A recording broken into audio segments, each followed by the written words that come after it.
This video will go through the answers to the electrolysis cells question in the NSC November 2014 chemistry exam. Question 9 deals with two electrochemical cells labeled A and B. Both contain an electrolyte of copper chloride solution. So 9.1 asks, are A and B electrolytic or galvanic cells?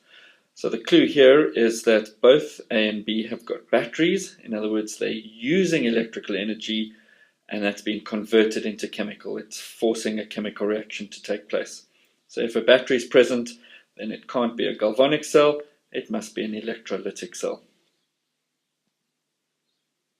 9.2, which of the electrodes will show a mass increase? And then they want you to write down the half reaction to motivate your answer. Let's focus on A initially.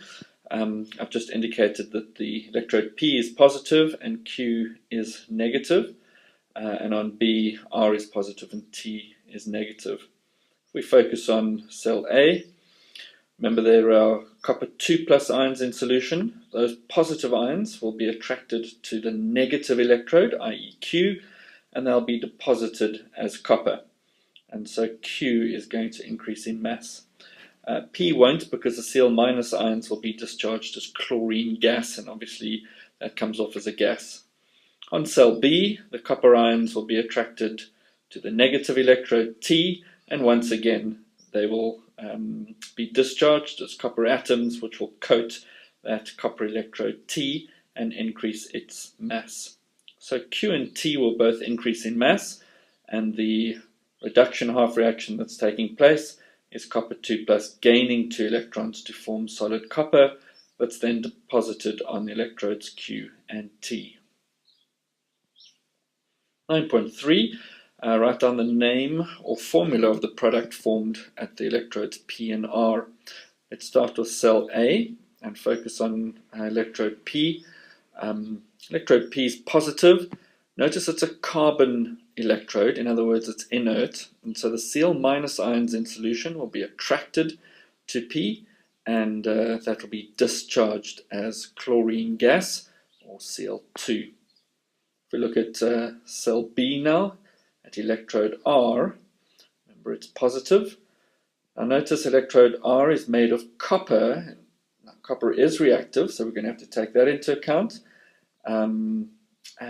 What takes place here is that the copper atoms go into solution as copper 2+ ions. And so at electrode R we are forming copper 2+ ions. Cu is going to Cu2+ ions. Right, then 9.4 asks you to explain that previous answer by referring to relative strengths of reducing agents. So looking at cell B, electrode R is positive, and our copper that makes up R is oxidized, it loses electrons and goes to form copper 2+ ions. Now in solution we have Cl- ions. Those could be attracted to the positive electrode, and if they were, they would be oxidized to chlorine gas. So the question really is which one of those two takes place. And if we go to table 4b, we'll see that the copper has a much higher reducing ability. It's a much stronger reducing agent, and so that's a reaction that takes place preferentially. And so our answer is that copper is a stronger reducing agent than the Cl- ions, and that comes from table 4b, and that means that the copper is oxidized to copper 2+ ions, and the Cl- ions just remain in solution.